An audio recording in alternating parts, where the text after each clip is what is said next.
calling Jared to tell him about the invited dress. Hey, Beanie!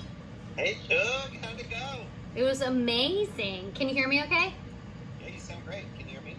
Yeah, I just have a very loud window unit. Oh, it just stopped. It's on energy saver. No. I'm really excited. I'm also super jealous that I wasn't invited to the final dress rehearsal today. Babe, you would have been invited, but you're not here.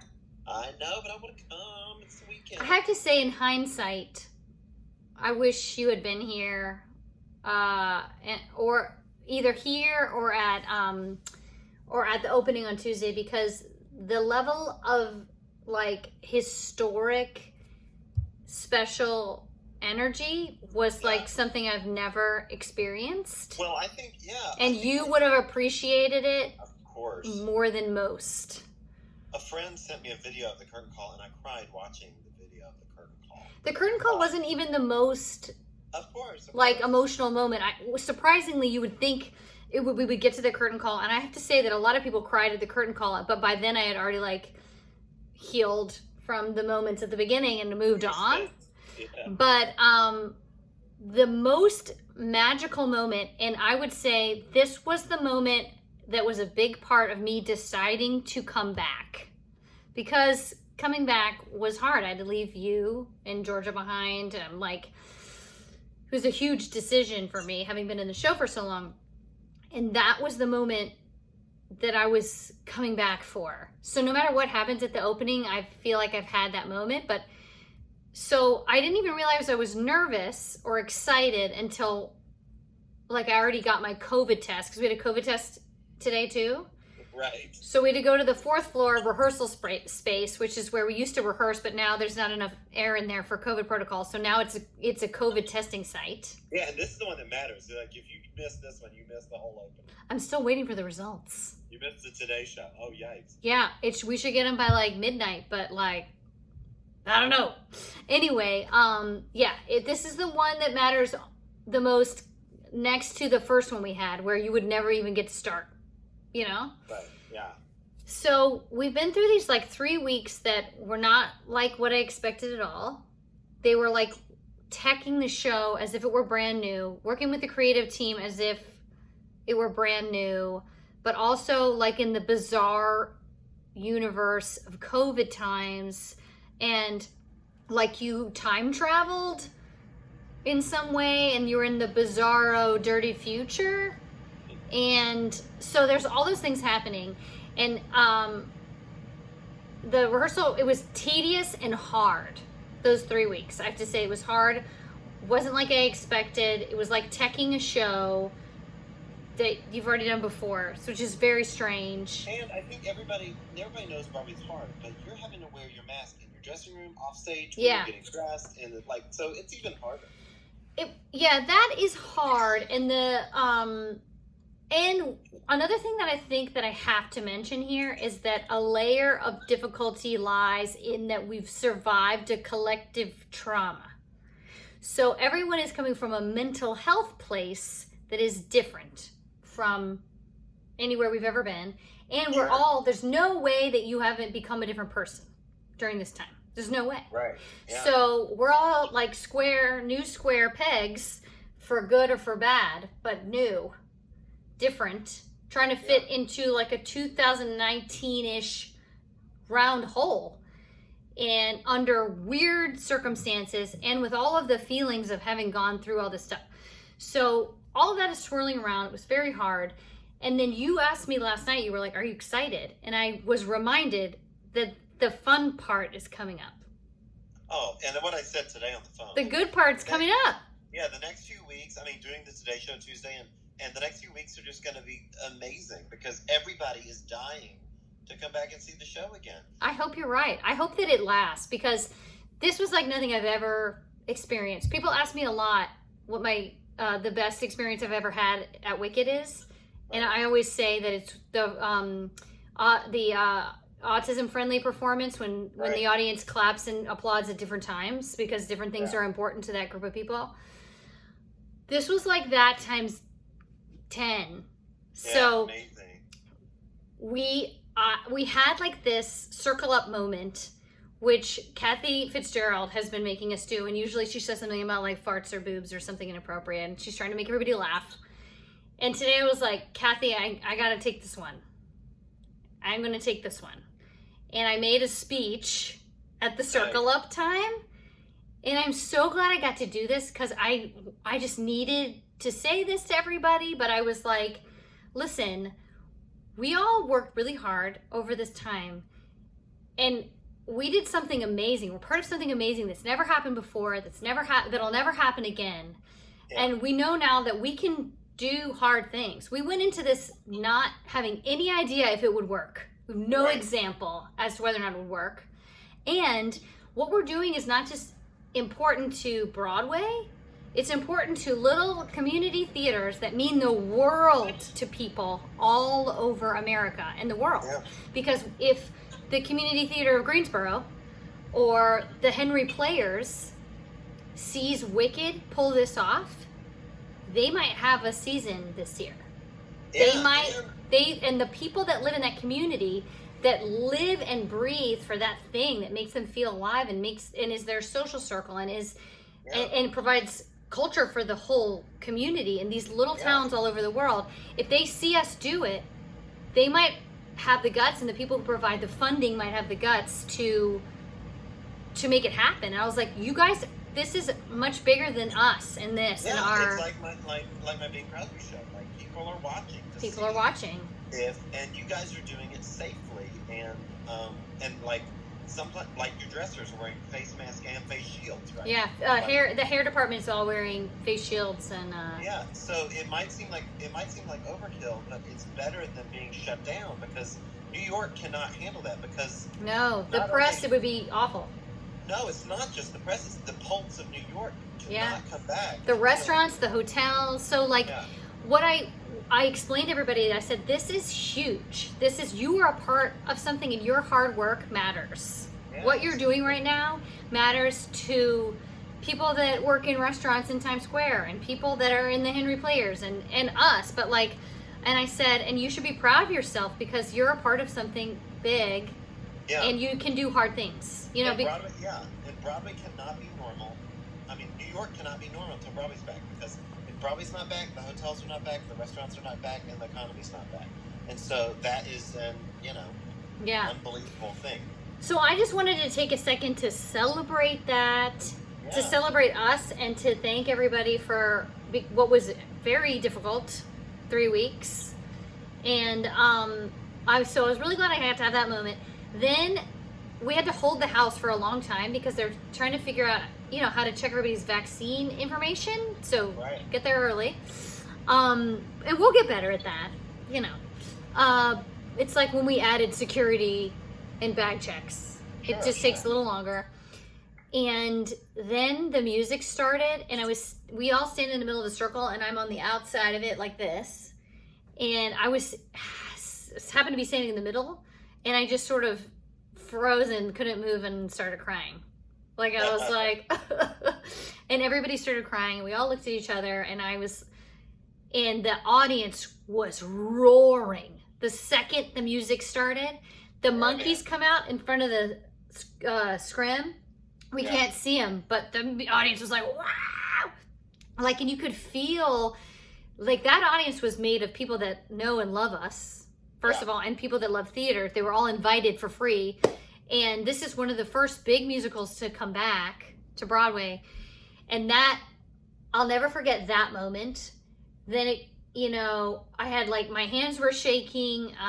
We were all very sweaty. There was a lot of adrenaline and anxiety sweat.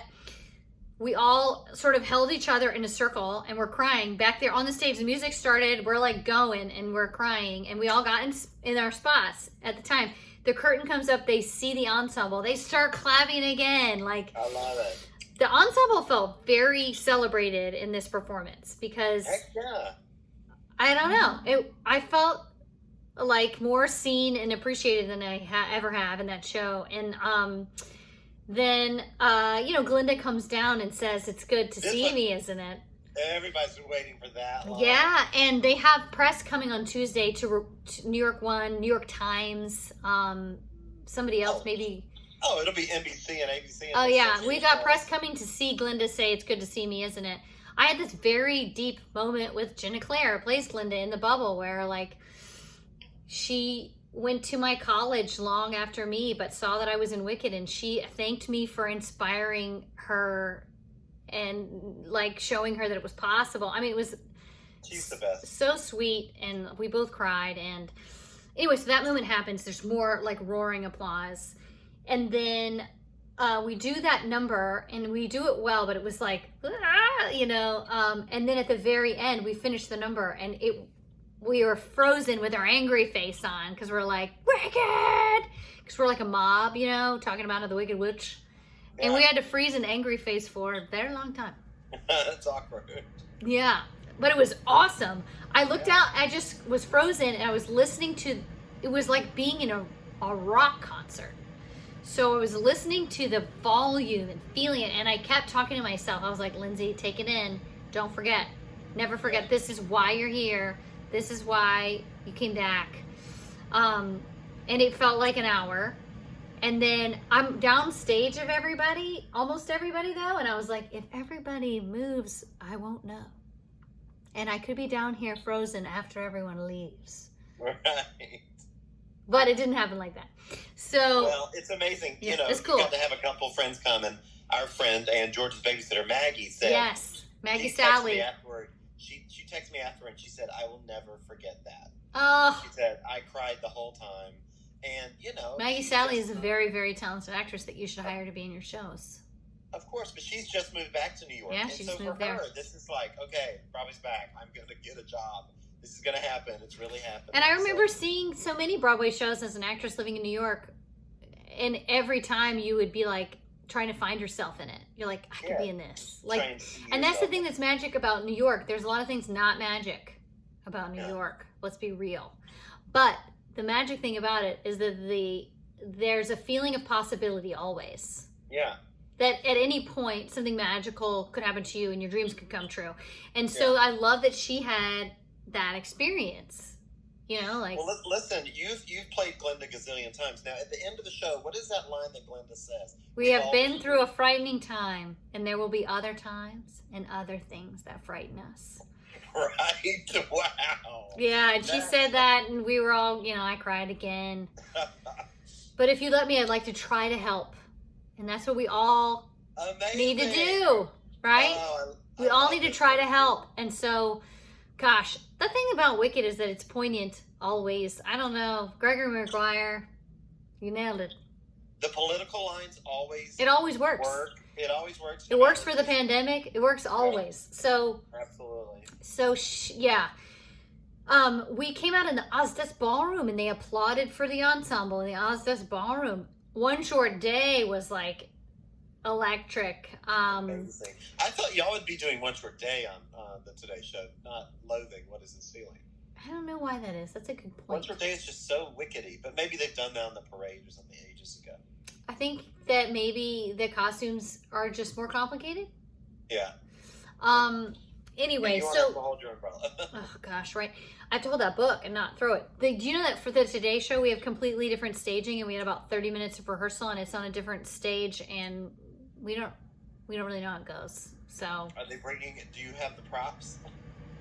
yes, Because they have to hire the prop people. I remember when I did Yeah. when I did the Tony Awards, they were like, "You can't bring Willy Wonka's cane because we would have to have a prop guy come with you." yeah, we have a prop person, professional that will be there. Because there are a lot of books. Yeah, what I need is a dance captain to be like, what do I do?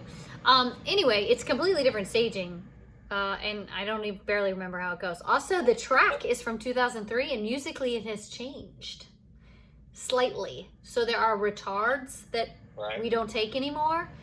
And anyway, we're gonna get to practice it at 6 a.m., but that's Lindsay, it. When is your, you'll have a call. What is 5:30, your call? 5:30 a.m. And then when's your first bumper, the first little showing or teaser? Oh, we have a rehearsal on the set, but they have to rehearse all 3 numbers. There's 3 numbers that are going to be on the Today Show, Amazing. starring And our this is- standbys, That's just coming. Jenny Tuesday. Denoya and Brittany Johnson. Amazing. They Yeah. are so good. I love They're it. so good. Jenny has done Alphabet in like more companies than anybody. Yeah, Jenny started as a swing, Chicago.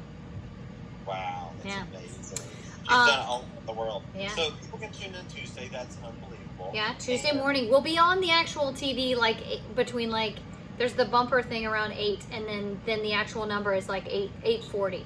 On NBC. That is so awesome. Yeah.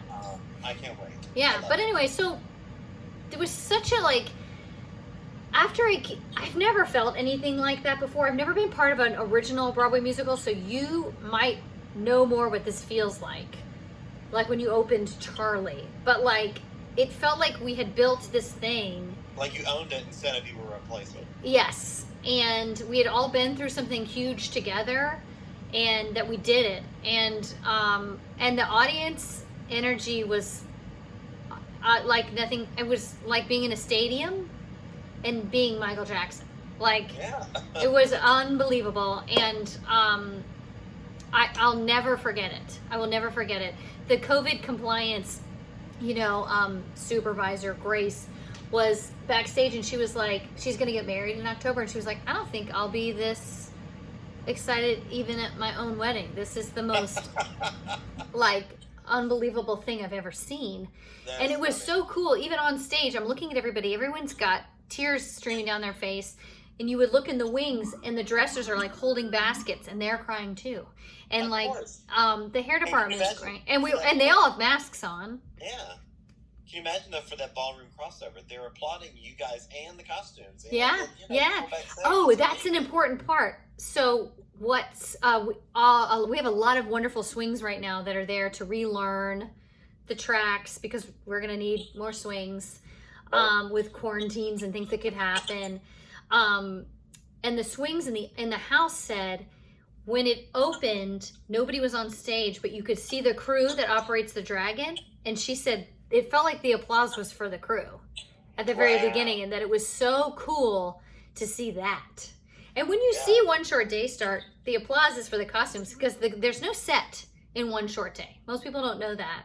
But there's lights and there's costumes. There's no set. So when the walls open and the reveal, Susan Hilferty's, I'm a big fan of Susan Hilferty's, fangirl in it, unbelievable design, they started to applaud. So yeah, it was like the wardrobe department and the crew were getting applause too. And the orchestra, Maggie said. Oh, that orchestra was lit. Maggie said the conductor came out, Dan Mitchell, and was like, the place went nuts just to see him stand up. Oh gosh, he must have felt amazing. Really gotta call him Dan Mitchell forever. Love him. He did an amazing job. He's over there trying to figure out when he has to take his mask off, because a lot of cues are we look at his mouth. Right. They didn't put anybody in the first 2 rows today, maybe to protect the orchestra. But I don't know if they're going to keep that. But made sense. My friend Jim that was there said that there were some people that just took off their masks when the show started and kept them off. Really? So Usher came at intermission and was like, you have to keep your mask on. Usher said the Gershwin do not play. They didn't play with the photos, and they don't play with the masks. But it's like, if you guys are working that hard backstage to have them on, it's like you can sit in the audience and so we can all have the economy of New York City. If I have to walk across the stage to get my mask to walk down the stairwell in the event that I pass someone, and put it over my weird wig and my glasses, then you can wear it in the show. Yeah. Well, and I wore it for 3 weeks rehearsing this thing. That was really hard. Thank you for giving me this review. I can't believe I have to wait a whole nother 6 days to bring Georgia on Saturday night next week. I hope it's just as electric for you as it was for those people. Well, you know what we watched tonight? I made Georgia watch The Wizard of Oz. Because she was like, so why does the Wicked Witch have striped socks? I was like, she doesn't. That's the Wicked Witch of the East. That's Nessa Rose. So it was important because I had taken Georgia to see Wizard of Oz at the movie theater when she was 5, and she's 8 now. And she's the last time she saw Wicked, she had just turned 6. Yeah. So yeah. That was when you were on. That's when I was Glinda. Yeah. Yeah. But let's put a picture of that right here. But she needed to remember about the Tin Man, the Lion, and all that stuff that's in Wicked to remember, what happens. So I'm glad we watched it today. But I want you to know, your matinee, you had a 2 o'clock, and we were pulling up to the trampoline park because it was raining. We're pulling it up, and I said, Georgia, it's 2:03. They're probably just about to start. Let's play Wicked. And we started the overture and blasted it in the car. And it was so awesome. I was like, this is happening right now. And the audience is going ape nuts. Yeah. So I'm so glad. Thank you for that review, babe. You're welcome. I'm sorry this video is 20 minutes long.